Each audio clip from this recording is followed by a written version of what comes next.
Exercise 4.1 ninth sum. How many 3-digit numbers which are divisible by 5 can be formed using the digits 0, 1, 2, 3, 4, 5? If the repetition of digits are not allowed, repetition of digits வந்து allowed. இதே model நம்ம ஏற்கனவே எக்ஸாம்பிளில் போட்டிருக்கோம். divisible by 5க்கு போட்டிருக்கோம். சரிங்களா? ஆனால் அங்கே வந்து பார்த்தீங்கன்னா நம்ம 0 to 9 எடுத்துட்டோம்னு நினைக்கிறேன். ஆனால் பட் இங்கே வந்து நம்பர்ஸ் கொடுத்துருக்காங்க 0, 1, 2, 3, 4, 5. இந்த நம்பரை வச்சுக்கிட்டு 3-digit நம்பர் ஃபார்ம் பண்ணணும். அதுவும் divisible by 5 இருக்கணும். ஓகேங்களா? அதில் repetition allowed, repetition not allowed. சரி, ஃபர்ஸ்ட் வந்து ரிப்பீட்டேஷன் நாட் அலவுடு, அது பார்க்கலாம். இப்போ ஒரு நம்பர் வந்து 5ஆல் டிவைட் ஆகணும் அப்படின்னா கண்டிப்பாக அதோட யூனிட் பிளேஸ் வந்து கண்டிப்பாக என்ன வரும்? 0 ஆர் 5. 0 இருக்கும், இல்லைனா 5 இருக்கும், இல்லைங்களா? ஸோ அதை பேஸ் பண்ணி ஃபர்ஸ்ட் பார்க்கலாம். இப்போ இதில் வந்து கேஸ் 1, கேஸ் 2 அப்படின்றத நம்ம ஃபாலோ பண்ணணும். ஏன்னா ஏற்கனவே இதே மாடலில் நம்ம எக்ஸாம்பிள் போடும்போதும் அதுலேயும் அதே மாதிரி கேஸ் 1, கேஸ் 2 தான் நம்ம யூஸ் பண்ணோம். அதாவது ரிப்பீட்டேஷன் நாட் அலவுடுக்கு. ரிப்பீட்டேஷன் அலவுட் வந்து நம்ம கேஸ் 1, கேஸ் 2க்கு வேலை கிடையாது. சரிங்களா? கேஸ் 1, கேஸ் 2 போட வேண்டியதில்லை. சரி, முதல்ல கேஸ் 1 பாருங்க. இதே மாடலில் நம்ம ஏற்கனவே எக்ஸாம்பிளில் இதே 0, 5 வச்சுட்டு போட்டோம். ஏன்னா இங்கே 0 வரதுனால தான் ப்ராப்ளம். ஏன்னா யூனிட் பிளேஸில் 0 வரதுனால இப்போ சேஞ்ச் ஆகும். பாருங்க, first let unit place fixed by 0. Unit பிளேஸை 0 ஃபிக்ஸ் பண்ணிடும். அப்போ 0 ஃபிக்ஸ் பண்ணிட்டதுனால ஏன்னா நமக்கு வந்து 5ஆல் டிவைட் ஆகணும், ஒன்று 0, 5ல தான் வரணும். 0 இருக்கணும், இல்லை 5. ஸோ 0வை ஃபிக்ஸ் பண்ணிட்டா நமக்கு 1 வே தான். ஏன்னா ஒரு வழி தான் இருக்குது யூனிட் பிளேஸுக்கு. டென்ஸ் பிளேஸு அடுத்து 100 பிளேஸ் பாருங்க.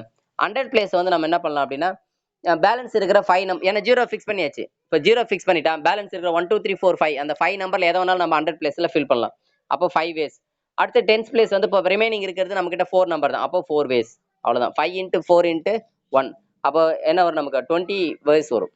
இனி மாற்றி கூட போடலாம். டென்ஸ் பிளேஸில் 5 போட்டு கூட 100 பிளேஸில் கூட நீ 4 யூஸ் பண்ணிக்கலாம், ஒன்றும் ப்ராப்ளம் இல்லை. ஏன்னா 0வை நம்ம ஃபிக்ஸ் பண்ணிட்டதுனால யூனிட் பிளேஸில் 0 ஃபிக்ஸ் பண்ணிட்டதுனால நம்ம எந்த நம்பர் வேணாலும் எங்கே வேணாலும் யூஸ் பண்ணிக்கலாம். சப்போஸ் 0வை நம்ம ஃபிக்ஸ் பண்ணலன்னா அந்த 0வை நம்ம 100 பிளேஸில் ஃபிக்ஸ் பண்ண முடியாது. அப்போ அது அந்த இடத்துல வந்து 0 வந்து யூனிட் பிளேஸில் இல்லாத போது அப்போ அங்கே வேற மாதிரி இருக்கும். அதுக்கு தான் கேஸ் 1, கேஸ் 2 அப்படின்னு போடும். அடுத்து கேஸ் 2 பாருங்க. கேஸ் 2ல யூனிட் பிளேஸ் ஃபிக்ஸ்டு பை 5. இப்போ 5ஐ வந்து ஃபிக்ஸ் பண்ணிட்டோம். ஸோ 5ஐ ஃபிக்ஸ் பண்ணிட்டு 1 வே. அடுத்து வந்து 100 பிளேஸில் வந்து பார்த்தீங்கன்னா 5 நம்பரில் பேலன்ஸ் நம்ம ரிமைனிங் 5 நம்பர் இருக்குது. அதாவது 0, 1, 2, 3, 4 5 நம்பர் இருக்குது. அதில் 0வை பயன்படுத்த முடியாது. அப்போ 4 வேஸு. அப்புறம் டென்ஸ் பிளேஸும் 4 வேஸ். ஏன்னா இப்போ ரிமைனிங் நம்மக்கிட்ட இருக்கிறது 4 நம்பர்ஸ் தான் இருக்குது. சரிங்களா? அப்போ என்ன ஆகும்னா 4 × 4 × 1. ஏன்னா இந்த 0 வரும்போது நம்ம யூனிட் பிளேஸை ஃபிக்ஸ் பண்ணிட்டோம். அதுக்கு அடுத்தது 100 பிளேஸை பண்ணிட்டு தான் அப்புறம் டென்ஸ் பிளேஸுக்கு வரணும். நீங்கள் டென்ஸ் பிளேஸை ஃபிக்ஸ் பண்ணிட்டு 100 பிளேஸுக்கு வந்தோம்னா ஆன்சர் மாறிடும். ஏன் அப்படின்னு பார்த்தீங்கன்னா, ஏன் சார் டென்ஸ் பிளேஸை ஃபிக்ஸ் பண்ணிட்டு 100 பிளேஸ்க்கு வரக்கூடாதுன்னா, டென்ஸ் பிளேஸில் ஒரு நம்பரை ஃபிக்ஸ் பண்ணதுக்கப்புறம் ரிமைனிங் என்கிட்ட 0 இருக்குதுன்னு வச்சுக்கோங்க, 0 வர்றதுக்கு சான்சஸ் ஆகிடுங்க 100 பிளேஸில். அப்போ என்ன ஆகணும்? ஆன்சர்ஸ் டோட்டலாக மாறிடும். ஸோ அந்த 0 வரும்போது மட்டும் கொஞ்சம் கேர்ஃபுல்லாக பண்ணணும். இப்போ இது பாருங்க, 4 × 4 × 1 ஆன்சர் வந்து என்ன வருது பாருங்க, 16. இப்போ ரெண்டுத்தையும் ஆட் பண்ணணும், அதான் ஃபைனல் ஆன்சர். தேர்ஃபோர், ஏன்னா ஃபர்ஸ்ட் பார்த்தது வந்து நம்ம 0 யூனிட் பிளேஸில் வருது, அடுத்தது 5 யூனிட் பிளேஸ், ரெண்டுமே சேர்ந்தது தான் டிவிசபிள் பை 5. அப்போ 36 வேஸ் வந்து நம்ம 36 நம்பர்ஸ் நம்மளால ஃபார்ம் பண்ண முடியும். 3-digit நம்பர் 5ஆல் டிவைட் ஆகிற மாதிரி அந்த 0 to 5 வரல இருக்கிற நம்பரை யூஸ் பண்ணி 36 நம்பர்ஸ் வந்து நம்மளால ஃபார்ம் பண்ண முடியும். அடுத்தது ரிப்பீட்டேஷன் ஆஃப் டிஜிட்ஸ் வந்து அலௌடாக இருந்தால் அந்த நம்பரை திரும்ப வரலாம் அப்படின்னும் போது, அப்போது யூனிட் பிளேஸில் நம்ம 0, 5 ரெண்டு நம்பரில் ஏதாவது ஒன்று தான் பயன்படுத்தும். அப்போ நமக்கு 2 வேஸ் இருக்குது. யூனிட் பிளேஸ் வந்து 2 வேஸ் இருக்குது. ஏன்னா 0, 5ல எதை வேணாலும் யூஸ் பண்ணிக்கலாம். பாருங்க, unit place can be filled in 2 ways using 0, 5. அடுத்தது டென்ஸ் பிளேஸில் நம்ம 6 நம்பர்ஸுமே யூஸ் பண்ணலாம். ஏன்னா ரிப்பீட்டேஷன் அலௌட் இல்லையா? 6 நம்பர்ஸுமே 0 to 5க்குள்ளே இருக்கிற 6 நம்பர்ஸுமே இது பண்ணலாம். அப்போ 6 வேஸ். ஆனால் 100 பிளேஸில் 0 மட்டும் விட்டுட்டு மீதி எல்லாமே நம்ம என்ன பண்ண முடியும்? ஃபில் பண்ண முடியும். எக்ஸப்ட் 0 பாருங்க, எக்ஸ்க்ளூடிங் 0. அப்போ 5. இதை வந்து மாற்றி கூட போடலாம், ஒன்றும் ப்ராப்ளம் இல்லை. யூனிட் பிளேஸை ஃபிக்ஸ் பண்ணிவிட்டு நம்ம 100 பிளேஸ் டென்ஸ் பிளேஸை மாற்றி போட்டாலும் ஆன்சர் மாறாது இது. ஓகேங்களா? அவ்வளோதான். ஸோ இதுக்கு ஆன்சர் வந்து 2 × 5 × 6 ஆன்சர் வந்து 60. ஸோ டிஜிட்ஸ் வந்து அலௌட் அப்படின்னும் போது 60 நம்பர்ஸ் நம்மளால் ஃபார்ம் பண்ண முடியும். ரிப்பீட்டிங் டிஜிட்ஸ் வந்து நாட் அலௌட் என்பது 36 நம்பர்ஸ் தான் நம்மளால் ஃபார்ம் பண்ண முடியும். அடுத்த எக்ஸாம்பிள் 10. சாரி, எக்ஸாம்பிள் நம்ம exercise problem 10. To travel from a place A to place B, there are 2 different bus routes B1, B2, 2 different train routes T1, T2 and 1 air route A1. அதாவது என்ன சொல்றேன்னா, A பிளேஸ்லேருந்து B பிளேஸுக்கு போகிறதுக்கு மொத்தம் வந்து 5 root இருக்குது. அதில் 2 root வந்து bus ரூட்டா, B1, B2ன்றது bus route. அப்புறம் வந்து ட்ரெயின் ரூட் வந்து 2 ரூட் இருக்குது அந்த பிளேஸ் போகிறதுக்கு. ஏர் ரூட் வந்து 1 இருக்குது. மொத்தம் டோட்டலாக 5 ரூட் இருக்குது அந்த Bன்ற பிளேஸுக்கு போகிறதுக்கு. அப்புறம் from B place to C place is one bus route B one dash B one டேஷ்னு சொல்றாங்க. அதை அடுத்தது த டிஃப்ரெண்ட் ட்ரெயின் ரூட்ஸ் வந்து டி1 டேஷ், அதாவது 2 different train routes, T one dash அப்புறம் டி2 டேஷ், அப்புறம் ஏர் ரூட் ஒன்று இருக்கு, அப்போ A one dash. Find the number of routes of computing from A place A to place C by a place B without using similar mode of the transportation. இதான் ரொம்ப முக்கியம். அவங்க கடைசியாக கொடுத்துறாங்க அந்த பாயிண்ட் தான் ரொம்ப முக்கியம். சிமிலர் மோட் ஆஃப் டிரான்ஸ்போர்ட்டேஷனை யூஸ் பண்ணக்கூடாது. ஓகேங்களா? அதாவது இதே மாதிரி நம்ம ஏற்கனவே போட்டிருக்கோம். அங்கே வந்து பார்த்தீங்கன்னா, அதாவது சென்னையிலேருந்து திருநெல்வேலிக்கு நம்ம போவோம். சென்னையிலேருந்து திருநெல்வேலிக்கு போவோம். ஸோ அந்த ரூட் அங்கே வந்து பார்த்தீங்கன்னா 2 வேஸ் இருக்கும். 2 × 3 வந்து பார்த்தீங்கன்னா 6 வேஸ் அப்படின்னு சொல்லிட்டு மல்டிப்ளை பண்ணி போட்டிருப்போம். ஏன்னா அங்கே வந்து எல்லாமே சேம் ரூட்டு. அது பஸ் ரூட்டு எதுவுமே கொடுக்கலாங்க. பஸ்ஸில் போகிறாங்களா, ட்ரெயினில் போகிறாங்களா, ஏர் ரூட்டா அப்படின்றது கொடுக்கல. பட் இங்கே டிஃப்ரெண்டான ரூட்டு கொடுத்துருக்காங்க. பஸ் ரூட்டும் இருக்குது, ட்ரெயின் ரூட்டும் இருக்குது, ஏர் ரூட்டும் இருக்குது. அதே மாதிரி similar mode of transportation use பண்ணக்கூடாதுன்னா without using similar mode of transportation. அதாவது நீ வந்து பார்த்தீங்கன்னா ஏலேருந்து பிக்கு பஸ்ஸில் போகிறேன்னா அப்போ பியிலிருந்து சிக்கு கண்டிப்பாக பஸ்ஸில் போகக்கூடாது. அப்போ ட்ரெயின் ரூட்டோ இல்லை ஏர் ரூட்டாக தான் பயன்படுத்தணும். ஸோ அதை தான் இவங்க சொல்கிறாங்க பாருங்க. இப்போ இந்த டயக்ராம் பார்த்தா ஓரளவுக்கு உங்களுக்கு புரியும் பாருங்க. சும்மா இதெல்லாம் எக்ஸாம்பிள் டயக்ராம் போடணும்னு அவசியம் இல்லை, புரியுறதுக்காக சொல்கிறேன், வேற ஒன்றும் இல்லை. பாருங்க, இது A route, sorry A place, B place, C place. இப்போ ஏ பிளேஸ்லேருந்து பி பிளேஸ் போகிறதுக்கு பி1 பி2ன்னு சொல்லிட்டு 2 பஸ் ரூட் இருக்கு. அப்புறம் டி1 டி2 அப்படின்னு சொல்லிட்டு 2 ட்ரெயின் ரூட் இருக்கு. ஏ1 அப்படின்னு சொல்லிட்டு ஒரு ஏர் ரூட் இருக்கு. அப்புறம் பி டு சி போகிறதுக்கு ஏர் ரூட் வந்து ஏ1 டேஷ் அப்படின்னு சொல்லிட்டு ஏர் ரூட் ஒன்று இருக்கு, பஸ் ரூட் ஒன்று இருக்கு, ட்ரெயின் ரூட் 2 இருக்கு. சரிங்களா? ஆனால் இப்போ என்ன பண்ணோம்னா, இப்போ உதாரணத்துக்கு நம்ம ஏலேருந்து பிக்கு டி1ல போறேன்னு வச்சுக்கேன், ட்ரெயின் ரூட்ல நான் போறேன்னா கண்டிப்பா பிலேருந்து சிக்கு கண்டிப்பா நான் ட்ரெயின் ரூட்டை யூஸ் பண்ணக்கூடாது. ஒன்று ஏர் ரூட்டோ இல்லை பஸ் ரூட்டோ தான் நம்ம பயன்படுத்தணும். ஏன்னா சிமிலர் மோட் ஆஃப் டிரான்ஸ்போர்ட்டேஷன் வந்து நாட் அலவுடுன்னு சொல்லிட்டாங்க. ஓகேங்களா? சப்போஸ் சிமிலர் அலவுடுன்னு சொல்லிட்டான்னு வச்சுக்கேன், அந்த சம்மை நம்ம வேற மாதிரி போட்டுக்கணும். ஒன்றும் இல்லை, மல்டிப்ளை பண்ணா முடிஞ்சு போச்சு. அதாவது இதுல வந்து அவங்க எந்த கண்டிஷன் கொடுக்கல. சிமிலர் மோட் ஆஃப் டிரான்ஸ்போர்ட்டேஷன் வந்து அலவுடுன்னு கொடுத்திருந்தா இதுக்கு ஆன்சர் என்ன சொல்றேன் பாருங்க.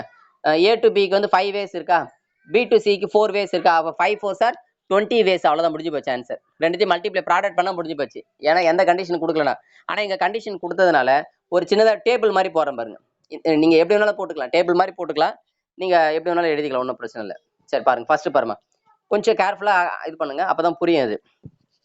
இப்போ selection of mode transport to travel A to B. இப்போ ஏலேருந்து பிக்கு நான் பஸ் ரூட்ல போறேன்னு வச்சுக்கலேன், நல்லா புரிஞ்சுமா? இப்போ ஏலேருந்து பிக்கு நான் பஸ் ரூட்ல போறேன் அப்படின்னு வச்சுக்கேன், சும்மா எடுத்துக்கிறோம். அப்போ நமக்கு எத்தனை சான்சஸ் இருக்கு? 2 பாசிபிள் இருக்கு. ஏன்னா ஏலேருந்து பிக்கு போறதுக்கு பஸ் ரூட்ல போறோம்னா 2 பாசிபிள் இருக்கு. ஆனால் பி டு சி கண்டிப்பா நான் எதில் போய் ஆகணும்? இங்க பஸ்ஸை யூஸ் பண்ணிட்டா பி டு சிக்கு கண்டிப்பா நான் ஏரோ ட்ரெயினா தான் பயன்படுத்தணும். அந்த இடத்துல பஸ் பயன்படுத்தும். அப்போ ஏரோ ட்ரெயினா பி டு சிக்கு எத்தனை இருக்குன்னா 3 வேஸ் இருக்கு.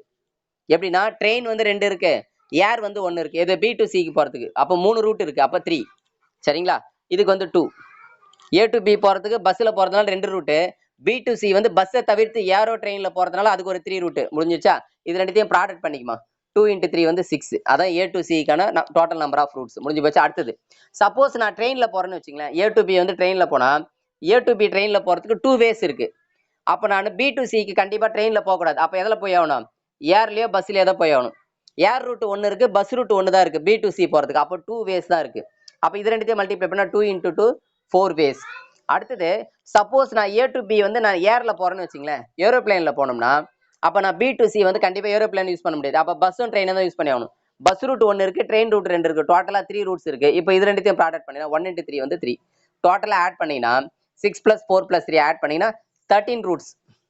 ஸோ டோட்டலாக நம்ம ஏ டு சிக்கு போகிறதுக்கு சிமிலர் மோட் ஆஃப் டிரான்ஸ்போர்ட்டேஷனை யூஸ் பண்ணாமல் போடுறோம் அப்படின்னா 13 ரூட்ஸ் இருக்கு. Suppose similar mode of transportation எந்த கண்டிஷன் கொடுக்கல அப்படின்னா 20 ரூட்ஸ் இருக்கு. அதை முன்னாடியே சொல்லிட்டேன். அடுத்தது 11th problem. How many numbers are there between 1 to 1000? 1ல இருந்து 1000க்குள்ள which are divisible by neither 2 nor by 5. அதாவது 2 ஆல டிவைட் ஆகிற நம்பரும் 5 ஆல டிவைட் ஆகிற நம்பரும் அதான் கேட்குறேன். டிவைட் ஆகாத நம்பர் தான் கேட்குறேன். நெய்தர் 2 நார் டிவைசபிள் பை, அதாவது நார் பை 5. 2 ஆல டிவைட் ஆகிற நம்பரும் வரக்கூடாது, 5 ஆல டிவைட் ஆகிற நம்பரும் வரக்கூடாது 1 to 1000க்குள்ள. சரிங்களா? சரி, ஃபர்ஸ்ட் பாருங்க. இது வந்து அந்த நம்ம அந்த இன்க்ளூசிவ் போத் இன்க்ளூசிவ் அந்த ஃபார்முலா பேஸ் பண்ணி போட போறோம். எக்ஸ்க்ளூசிவ் அப்படின்னு ஒரு ஃபார்முலா பார்த்தீங்கன்னா அந்த ஃபார்முலா யூஸ் பண்ணி போறோம். சிம்பிளான சம் தான். ஃபர்ஸ்ட் பாருங்க, இப்போ first n of a number of divisible by 2 number of numbers divisible by 2. இப்போ 1ல இருந்து 1000க்குள்ள 2 ஆல டிவைட் ஆகிற நம்பர் எத்தனை இருக்குமா? 500 நம்பர் இருக்கும். எப்படின்னா ஈவன் நம்பர்ஸ் எல்லாமே 2 ஆல டிவைட் ஆகும். 1 to 1000ல 2 4 6 8 10 12 14 16 எல்லாமே அந்த ஈவன் நம்பர்ஸ் எல்லாமே 500 இருக்கும். ஆட் நம்பர் 500 இருக்கும். அப்போ அந்த ஈவன் நம்பர்ஸ் 500 நம்பர்ஸுமே 2 ஆல டிவைட் ஆகும். அப்போ 2 ஆல டிவைட் ஆகிற நம்பர் 500 இருக்கு. அடுத்தது நம்பர் ஆஃப் நம்பர்ஸ் டிவிசிபிள் 5. 5 ஆல டிவைட் ஆகிற நம்பர் வந்து பாத்தீங்கன்னா 200 இருக்கு. 5 ஆல டிவைட் ஆகிற நம்பர் வந்து 200 இருக்கு. சரிங்களா? ஓகே. அடுத்தது இந்த ரெண்டுத்துலயுமே காமனா டிவைட் ஆகிற நம்பர், அதாவது 2 ஆலையும் டிவைட் ஆகும் 5 ஆலையும் டிவைட் ஆகிற நம்பர் வந்து 100 இருக்கும். எப்படின்னா இந்த 1ல இருந்து 1000க்குள்ள 10 20 30 40 40 50 60 70 80 90 100 110 120 இது எல்லாமே பாத்தீங்கன்னா 5 ஆல டிவைட் ஆகும் 2 ஆல டிவைட் ஆகும். ஸோ அந்த மாதிரி நம்பர் எத்தனை இருக்குன்னா 100 இருக்கும். ஓகேங்களா? இப்போ நம்ம என்ன கண்டுபிடிக்க போறோம்? இந்த number of numbers divisible by 2 or 5. இப்போ நம்ம n of a union b கண்டுபிடிக்க போறோம். இப்போ n of a union b என்ன formula? n of a plus n of b minus n of a intersection b. இப்போ நம்ம ஃபைண்ட் பண்றது n of a union b என்னன்னா அட்லீஸ்ட், அதாவது ஒன்று 2 ஆலையும் டிவைட் ஆகிற நம்பரா இருக்கும், இல்லைன்னா 5 ஆலையும் டிவைட் ஆகிற நம்பர். அதுதான் நம்ம கண்டுபிடிக்க போறது. ஓகேங்களா? இப்போ இதில் சப்ஸ்டிட் பண்ணுங்க. 500 பிளஸ் 200 மைனஸ் 100 சிம்பிளை பண்ணா 600. இப்போ இந்த 600 நம்பர்ஸ் நல்லா புரிஞ்சு 1 to 1000 இருக்கு இல்லைங்களா? 1 to 1000க்குள்ள இருக்க நம்பர்ல 600 நம்பர்ஸ் வந்து, சரிங்களா, இந்த 600 நம்பர்ஸ் ஒன்று 2 ஆலையும் டிவைட் ஆகலாம், இல்லைன்னா 5 ஆலையும் டிவைட் ஆகலாம். ஆனா கண்டிப்பா 2 ஆலையும் 5 ஆலையும் டிவைட் ஆகக்கூடிய நம்பர் இந்த 600மே. ஆனா அவங்க கொஸ்டின் என்ன கேட்கறாங்கன்னா 2 ஆலையும் 5 ஆலையும் டிவைட் ஆகக்கூடாதுன்னு சொல்றாங்க. அப்ப பாருங்க, the number of divisible by neither 2 nor by 5 வந்து இந்த 1000 நம்பர்ஸ்ல இருந்து இந்த 600 நம்பர்ஸ் லெஸ் பண்ணிட்டா இந்த 400 நம்பர்ஸ் கண்டிப்பா என்ன ஆகாது? 2 ஆலையும் டிவைட் ஆகாது, 5 ஆலையும் டிவைட் ஆகாது அப்படின்னு அர்த்தம். ஸோ இதுதான் ஆன்சர். ஸோ 600 நம்பர்ஸ் வந்து 2 இல்லைன்னா 5 ஏதாவது ஒன்றுத்துல ரெண்டுத்துலயுமே ஆகுதுன்னு சொல்ல வரல. 2 இல்லைன்னா 5ல ஏதாவது ஒன்றுத்துல டிவைட் ஆகுது. ஓகேங்களா? அடுத்த ப்ராப்ளம் 12th. ஏற்கனவே இந்த மாடல் நம்ம போட்டிருக்கோம். 12th sum. How many strings can be formed using the letters the word lotus if the word either starts with L or ends with S, neither starts with L nor ends with S அப்படின்னு கொடுத்தோம். ஏற்கனவே நம்ம இதே model நம்ம போட்டிருக்கோம். அங்க வந்து நம்ம ஃப்ளவர் வச்சு போட்டோம். அதாவது கொஸ்டின் நான் கேட்டதானா ஒன்று எஃப்ல ஸ்டார்ட் ஆகணும், இல்லைன்னா ஆர்ல முடியணும் அப்படின்னு. அது மாதிரி இங்க எல்ல ஸ்டார்ட் ஆகணும், இல்லைன்னா எஸ்ல முடியணும். ரெண்டுத்துல ஏதாவது ஒன்று தான், ரெண்டுமே கிடையாது. சரிங்களா? ஒன்று எல்ல ஸ்டார்ட் ஆகணும், இல்லைன்னா எஸ்ல முடியணும். இதுதான். சரி, முதல்ல ஃபர்ஸ்ட் பாருங்க. First either starts with L nor or ends with S. First எல்ல ஸ்டார்ட் ஆகிற வேர்டு எத்தனை ஃபார்ம் பண்ண முடியும்னு பார்க்கலாம். ஃபர்ஸ்ட் லெட்டர் வந்து எல் ஃபிக்ஸ் பண்ணிடுறோம். ஏன்னா ஸ்டார்ட் பண்றதுனால எல்ல ஃபிக்ஸ் பண்ணிட்டதுனால அங்க 1 வே தான் நமக்கு இருக்கும். மீதி இருக்கிற 4 பாக்ஸ் வந்து 4 லெட்டர்ல எதை வேணாலும் நம்ம ஃபில் பண்ணலாம். அப்போ இங்க 4 பாசிபிள் இருக்கும், அடுத்து 3 பாசிபிள் இருக்கும், அடுத்து 2, அடுத்து 1. இப்போ இதை ப்ராடக்ட் பண்ணினா 1 × 2 × 3 × 4. ஸோ ஆன்சர் வந்து 24 வேர்ட்ஸ் வந்து நம்மளால ஃபார்ம் பண்ண முடியும் எல்ல ஸ்டார்ட் ஆகிற மாதிரி. அதே மாதிரி எஸ்ல முடிகிற மாதிரியும் அதே தான் வரும். ஸோ எஸ்ல முடிகிற மாதிரி எஸ்ல என் வித் எஸ் அப்படின்னா எஸ்ஸை ஃபிக்ஸ் பண்ணிட்டு அதுக்கு முன்னாடி இருக்கிற 4 பாக்ஸ் வந்து என்ன பண்ணலாம், 4 × 3 × 2 × 1 அப்படின்னு சொல்லிட்டு இது பண்ணோம்னா ஸோ அதுவும் 24 வேஸ் வரும். அடுத்தது இன்னும் முடியல. அடுத்தது என்ன பண்ண அவங்க கொஸ்டின் என்ன கேட்டிருக்காங்கன்னா ஒன்று எல்ல ஸ்டார்ட் ஆகணும், இல்லைன்னா எஸ்ல முடிஞ்சிருக்கணும். ரெண்டுமே இல்லை. இப்போ இதுல சப்போஸ் நம்ம எஸ்ல முடியுதுன்னே வச்சுங்களேன், மேபி இந்த ஃபர்ஸ்ட் நம்பர் வந்து எல்ல கூட ஸ்டார்ட் ஆயிருக்கலாம் இல்லையா? அப்போ எல்லையும் ஸ்டார்ட் ஆகி எஸ்லையும் முடிகிற நம்பர் நம்ம வேர்ட்ஸை நம்ம எடுத்துக்கூடாது. அவங்க கேட்கறது ஒன்று எல்ல ஸ்டார்ட் ஆனால் எஸ்ல முடியக்கூடாது, எஸ்ல முடிஞ்சிச்சுன்னா எல்ல ஸ்டார்ட் ஆகக்கூடாது. ஓகேங்களா? அப்போ நம்ம என்ன பண்ணணும்னாங்க எல்லையும் ஸ்டார்ட் ஆகி எஸ்லையும் முடிகிற வேர்ட்ஸ் ஏதாவது இருந்தால் அதை லெஸ் பண்ணிடணும். இப்போ அடுத்தது அதை தான் பார்க்கணும். சி பாயிண்ட் அப்படின்னு போட்டு the words starting with L end with S. எல்ல ஸ்டார்ட் ஆகி எஸ்ல முடிகிற வேர்ட்ஸ் எத்தனை இருக்கும் அப்படின்னு பார்க்கணும். அப்போ நம்ம என்ன பண்றோங்க, ஃபர்ஸ்ட் பிளேஸ்ல எல்ல ஃபிக்ஸ் பண்ணிடுறோம், லாஸ்ட் பிளேஸ்ல எஸ் ஃபிக்ஸ் பண்ணிடுறோம். அப்போ இங்க ஒரு 1 வே, இங்க ஒரு 1 வே. இன் மிடில் இருக்கிற 3 பாக்ஸ் வந்து பார்த்தீங்கன்னா 3 லெட்டர்ஸ் தான் நம்ம கிட்ட இருக்கும். அப்போ 3 × 2 × 1. அப்போ என்ன வரும், நம்ம 6. இப்போ அந்த இன்க்ளூசிவ் எக்ஸ்க்ளூசிவ் ரூல் யூஸ் பண்ணி அந்த 24 + 24 - 6 லெஸ் பண்ணினா 42. இந்த 42 வேர்ட்ஸ் வந்து ஒன்று எல்ல ஸ்டார்ட் ஆயிருக்கும், இல்லைன்னா எஸ்ல முடிஞ்சிருக்கும். ரெண்டுமே நடந்திருக்காது. எல்லையும் ஸ்டார்ட் ஆகி எஸ்லையும் முடிஞ்சிருக்கிற வேர்டு இருக்காது. அப்படி கேட்டாங்கன்னா காமனா எல்லையும் ஸ்டார்ட் ஆகி எஸ்லையும் முடியலாம் அப்படின்ற மாதிரி கேட்டாங்கன்னா நமக்கு என்ன ஒரு எல்லாத்தையும் ஆட் பண்ணிருக்கணும். சரிங்களா? எல்லாத்தையும் ஆட் பண்ணியிருந்தா நமக்கு என்ன வரும், 54 அப்படியே வந்திருக்கும். ஓகே, அவ்வளோதான். ஃபர்ஸ்ட் கொஸ்டின் முடிஞ்சிச்சுமா. Second question easy. First question மட்டும் தான் கேர்ஃபுல்லா பண்ணணும். Second question easy. Second question என்னன்னா இந்த ஃபர்ஸ்ட் கொஸ்டினை வச்சே எழுதிடலாம். பாருங்க, neither start with L nor ends with S. அதாவது எல்லையும் ஸ்டார்ட் ஆகக்கூடாது, எஸ்லையும் முடியக்கூடாது. எல்லையும் ஸ்டார்ட் ஆகக்கூடாது, எஸ்லையும் முடியக்கூடாது அப்படின்ட்டாங்க. அப்போ முதல்ல அந்த 5 லெட்டர், அந்த லோட்டஸ் இருக்குங்களா, லோட்டஸ் வந்து 5 லெட்டர் வேர்டு. இந்த 5 லெட்டர் வேர்டு வச்சுட்டு மாற்றி மாற்றி எத்தனை வேர்ட்ஸ் 5 லெட்டர் வேர்டு ஃபார்ம் பண்ண முடியும் அப்படின்னா 5 இன்ட்டு 4 இன்ட்டு 3 இன்ட்டு 2 இன்ட்டு 1. அதாவது ஃபர்ஸ்ட் லெட்டர் வந்து 5 லெட்டர்ல எதனால ஃபிக்ஸ் பண்ணிக்கலாம். 5 இன்ட்டு 4 இன்ட்டு 3 இன்ட்டு 2 இன்ட்டு 1. அப்போ 120 வேர்ட்ஸ் நம்மளால ஃபார்ம் பண்ண முடியும். அதில் இந்த 42 வேர்ட்ஸை லெஸ் பண்ணிடு. டோட்டலா நல்லா புரிஞ்சுங்க, நம்ம இந்த லோட்டஸ் என்ற வேர்ட்ஸ், அந்த வேர்ட்ஸை வச்சுக்கிட்டு அதில் இருக்கிற லெட்டரை யூஸ் பண்ணி 120 வேர்ட்ஸ் நம்மளால ஃபார்ம் பண்ண முடியும். அதில் எல்லுல ஸ்டார்ட் ஆகி எஸ்ல முடிய, அதாவது எல்லுல ஸ்டார்ட் ஆகிற வேர்டோ இல்லை எஸ்ல முடிகிற வேர்டோ இருக்கும். எவ்வளோ இருக்குன்னா 42 வேர்ட்ஸ் இருக்கு. அதை லெஸ் பண்ணிடும். அதை லெஸ் பண்ணிட்டா மீதி இருக்கிற 78 வேர்ட்ஸும் நிச்சயமா என்ன ஆகாதா, எல்லுல ஸ்டார்ட்டோ இல்லை எஸ்ல முடிகிற வேர்டோ இருக்காது. அப்போ ஆன்சர் வந்து 78. அடுத்த ப்ராப்ளம் பாருங்க. அடுத்த ப்ராப்ளம் பார்க்கறது முன்னாடி இந்த ரீகால் சொல்லிட்டு, if n different objects are to be placed in the m places then the number of ways of placing is m power n. இப்போ இந்த ஃபார்முலா யூஸ் பண்ணி ஒரு சம் இருக்கு, அதை முடிச்சிடலாம். அதாவது n டிஃபரெண்ட் ஆப்ஜெக்ட், அதாவது பிளேசஸ் வந்து m ஆகும், ஆப்ஜெக்ட் வந்து n ஆகும் எடுத்துட்டு m power n அப்படின்ற ஃபார்முலா யூஸ் பண்ண போறோம். இப்போ 13th ப்ராப்ளம் பாருங்க.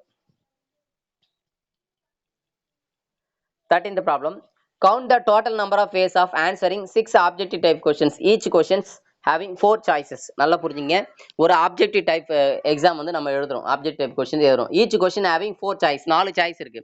மொத்தம் நம்ம என்ன பண்றோம், ஆன்சரிங் 6 ஆப்ஜெக்டிவ் டைப் கொஸ்டின்ஸ், 6 கொஸ்டினுக்கு ஆன்சர் பண்றோம். ஆப்ஷன் வந்து எத்தனை இருக்கு, 4 ஆப்ஷன், 4 சாய்ஸஸ் இருக்கு.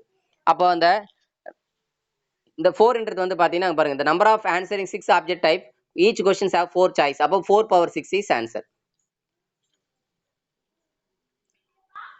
ஸோ இந்த ஃபார்முலா கரெக்டாக பார்த்து m power n, பிளேஸ் வந்து m, சரிங்களா.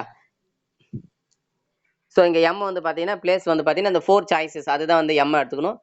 6 கொஸ்டின் அப்படின்னும் போது அது வந்து n. அப்போ 4 m power n வந்து 4 power 6. அடுத்தது, in how many 10 pigeon can place in the 3 different pigeon holes. 10 pigeonன்றது object, placed in 3 different pigeon holesன்றது இது வந்து பார்த்தீங்கன்னா பிளேஸ். அப்போ அதுதான் m, இது n. அப்போ 3 power 10 இஸ் ஆன்சர். ஓகேங்களா, m power n. அடுத்தது தேர்ட் பாருங்க, find the number of ways of distributing 12 distinct prizes to 10 students. Object வந்து 12, சரிங்களா, 12 distinct prizes 10 students. ஓகேங்களா, அப்போ ஆன்சர் வந்து 10 power 12. ஸோ இது கரெக்டாக ஞாபகம் வச்சுங்க இந்த மாடல் சம் வரும்போது. அவ்வளோதாம்மா, இது வரலும் நம்ம முடிச்சாச்சு. இதுக்கு அடுத்து ஃபேக்டரியல் பேஸ் பண்ணியிருக்கிற சம், இதெல்லாம் நீங்கள் ஈஸியாக நீங்களே போட்டுடுவீங்க. ஓகேங்களா, இதெல்லாம் நீங்களே அப்படியே பார்த்துக்கலாம். Find the value of 6 factorial. 6 factorial value என்னமா, 6 into 5 into 4 into 3 into 2 into 1, answer வந்து 720 முடிஞ்சிருச்சு. அடுத்து செகண்ட் பாருங்க, 4 factorial plus 5 factorial. 4 factorial value கண்டுபிடிங்க 24, 5 ஃபேக்டரியல் வேல்யூ 120, ஆட் பண்ணால் 144 ஆன்சர். அடுத்த third sum, 3 factorial minus 2 factorial. 3 factorial value 6, 2 factorial value 2, separate பண்ணால் 4 is answer. அவ்வளோதான். அடுத்தது ஃபோர்த்து பாருங்க, 3 factorial into 4 factorial. 3 factorial value என்னம்மா, 3 ஃபேக்டரியல் வேல்யூ 6. பாருங்க, 3 ஃபேக்டரியல் வேல்யூ வந்து பார்த்தீங்கன்னா 6 இன்ட்டு 4 ஃபேக்டரியல் வேல்யூ வந்து 24. அப்போ மல்டிப்ளை பண்ணால் என்ன வரும், 144. இந்த இடத்துல தப்பாக கொடுத்துருக்காங்க, மல்டிப்ளை பண்ணால் 144 ஆன்சர். சரிங்களா. அடுத்தது பாருங்க, fifth, 12 factorial by 9 factorial into 3 factorial.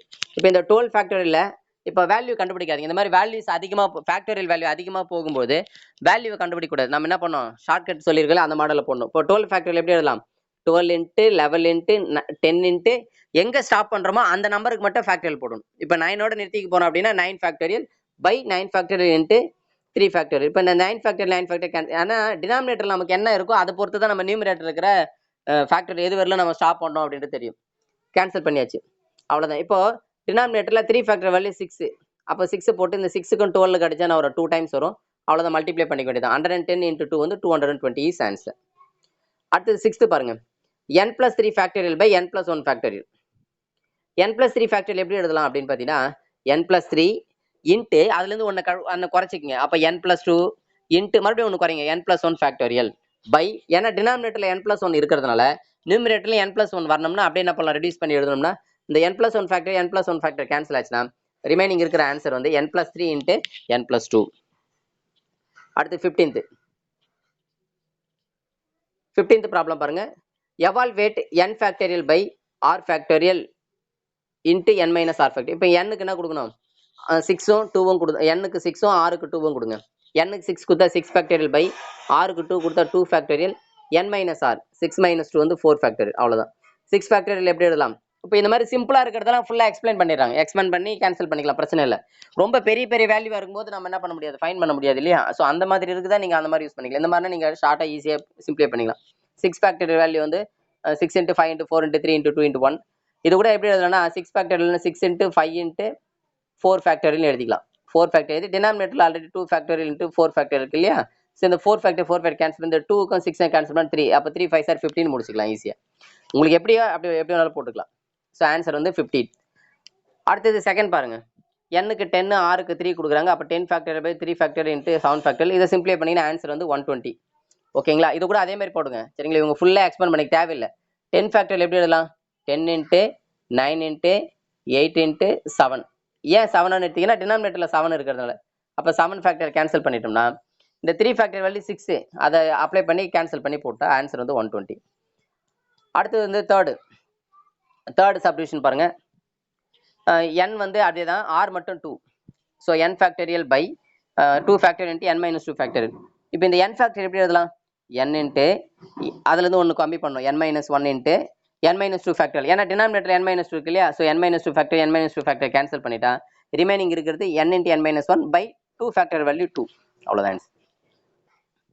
அடுத்து last one, 16th problem. Find the value of n if